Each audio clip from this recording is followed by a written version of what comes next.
कक्षा 6 से 12 तक के लिए नैतिक शिक्षा का शाब्दिक अर्थ है अच्छे आचरण के नियम। और आचरण का शाब्दिक अर्थ जिसमें पहला शब्द है रहन सहन। तो आज हम रहन सहन के विषय में चर्चा करेंगे। रहना, अच्छे आचरण, अच्छे ढंग से रहना,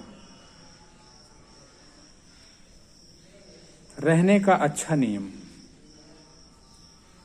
हम रहते कैसे हैं? हम किसी को परेशान तो नहीं करते, किसी को दुख तो नहीं देते, दुख तो किसी को परेशान करते हुए तो नहीं रहते हैं, चाहे वो घर के लोग हों, चाहे वो विद्यालय में कक्षा के लोग हों, चाहे वो समाज के लोग हों। तो हमारे रहने का ढंग अच्छा होना चाहिए। अगर रहने का ढंग अच्छा है, रहने का तरीका अच्छा है, तो हम अच्छे आचरण के नियमों के अंतर्गत अपना व्यवहार कर रहे हैं, ऐसा माना जाएगा। नहीं तो ये कि लोग कहेंगे कि इसका आचरण अच्छा नहीं है, खराब है, प्रशंसा नहीं कर रहे हैं बल्कि बुराई करेंगे, और ये जीवन विकास में बाधक है, ये नुकसान पहुंचता है। कोई कह दिया इसका आचरण अच्छा नहीं है, इसका रहने का तरीका अच्छा नहीं है, तो उससे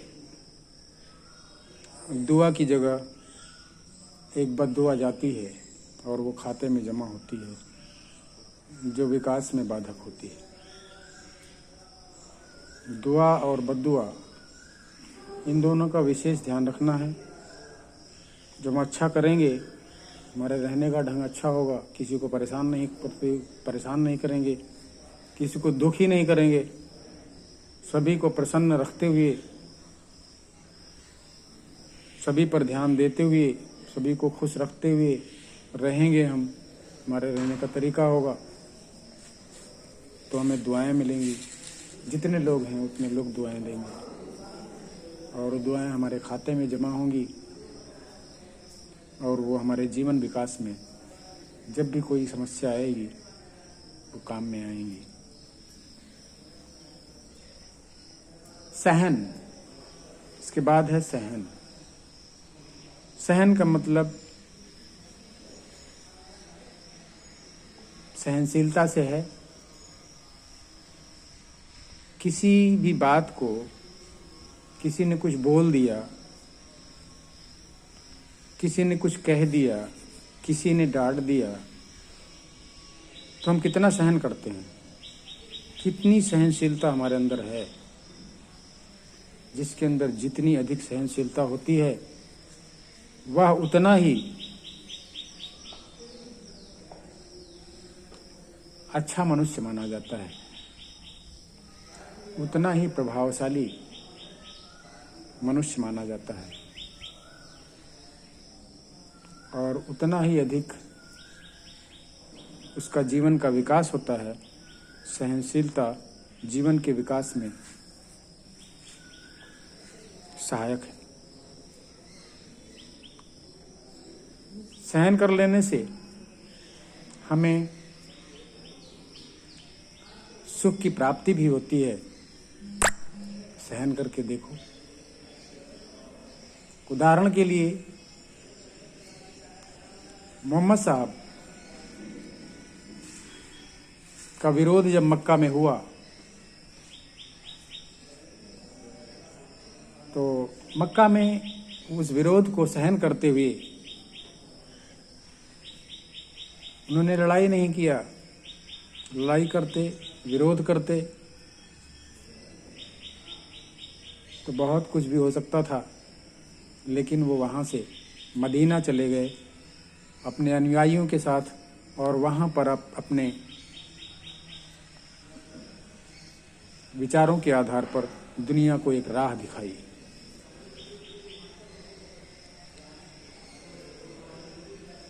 महात्मा बुद्ध को देखिए। महात्मा बुद्ध एक गांव के किनारे बैठे हुए थे, प्रवचन कर रहे थे, और उस प्रवचन से गांव के लोग प्रभावित होकर उनमें सुधार की भावना जागृत हो रही थी। लेकिन उसी गांव में एक दलाल था, बदमाश था, गंदी प्रवृत्ति का आदमी था, जिसने सोचा कि अगर गांव के लोग सुधर जाएंगे तो हमारी चक्कर में नहीं फंसेंगे और हमें कुछ मिलेगा नहीं, गांव के लोगों से कुछ भी प्राप्त नहीं होगा। और वो जा कर के महात्मा बुद्ध के विरोध में उनको तमाम भद्दी भद्दी गालियां देना शुरू कर दिया, उल्टा सीधा बोलना शुरू कर दिया। जितना कुछ था सब कुछ बोल दिया, कुछ भी नहीं छोड़ा उनके लिए। इतना अपमानित किया, करीब पौन घंटे तक वैसा बोलता रहा। लेकिन महात्मा बुद्ध एकदम शांत, मुस्कुराते हुए उसकी तरफ शांति का प्रकंपन, ज्ञान का प्रकंपन प्रवाहित कर रहे थे। जो भी शक्ति उनके अंदर थी उसको वो प्रवाहित कर रहे थे, गुणों को प्रवाहित कर रहे थे। तो पौन घंटे बाद वो चक्कर में पड़ गया कि इनके चेहरे पर थोड़ा भी गुस्सा नहीं आया, कोई परेशानी के भाव नहीं आए। ये क्यों? वो आया उनके करीब और पूछा, आपको गुस्सा नहीं आया, आपको क्रोध नहीं आया? इतना आपको हमने गालियां दिया, उल्टा सीधा बोला। तो महात्मा बुद्ध बोले कि मुझे तुमने जो दिया वो लेने लायक नहीं था, इसलिए मैंने नहीं लिया। यदि कोई आदमी एक दूसरे आदमी को कुछ देता है और वो नहीं लेगा तो किसके पास रहेगी? तो बोला कि उसी के पास रहेगी। तो उसके दिमाग में आया कि इसका मतलब जो गालियां हमने दिया वो मैंने अपने को ही गालियां दिया है, मेरे पास इन्होंने लिया ही नहीं। वो शर्मिंदा होकर के उनके चरणों पर गिर पड़ा और उनका शिष्य बन गया। इसी प्रकार से जीसस क्राइस्ट को देखिए, उनको जो फांसी पे लटकाया जा रहा था तो उन्होंने गार्ड से कहा कि इन लोगों को पता नहीं है, ए गार्ड इन लोगों को माफ कर देना। फांसी पर लटकाए जाने के बावजूद भी उन्होंने लोगों के प्रति विरोध भाव नहीं प्रकट किया, बल्कि ये कहा कि माफ कर देना। ये है सहनशीलता। जिसके अंदर सहनशीलता होती है वो एक महान पुरुष होता है, एक महान आत्मा होता है। इसीलिए प्रैक्टिकल में आज भी प्रत्यक्ष रूप में सभी लोग देख रहे हो कि जितने भी विधायक हुए हैं, नेता हुए हैं, मंत्री हुए हैं, प्रधानमंत्री, राष्ट्रपति जो भी हुए हैं इस समय या पहले भी हुए हैं, वो किसी से उलझते नहीं हैं। कोई कुछ भी कह दे वो शांत भाव से सुनते हैं, समझते हैं और प्रेम पूर्वक उसका जवाब देते हैं। इसलिए हम यही चाहते हैं सभी लोगों से कि प्रेम पूर्वक सहन करना है। सहन करते हुए अपने को तो बदलना ही है। जब स्वयं बदलेंगे तो सभी बदल जाएंगे। इसीलिए भगवान ने कहा है, स्व परिवर्तन से विश्व परिवर्तन। खुद को बदल दो, दुनिया अपने आप बदल जाएगी। लेकिन लोग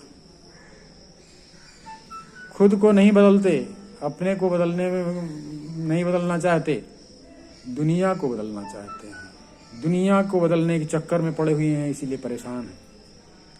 तो इस परेशानी से बचने के लिए सहनशीलता और अपने को परिवर्तित करना आवश्यक है।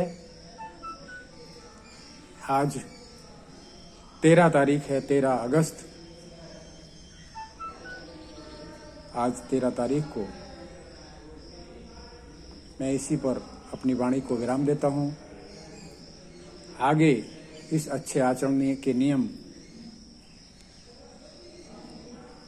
के सिद्धांतों को, विचारों को हम फिर बताएंगे। धन्यवाद।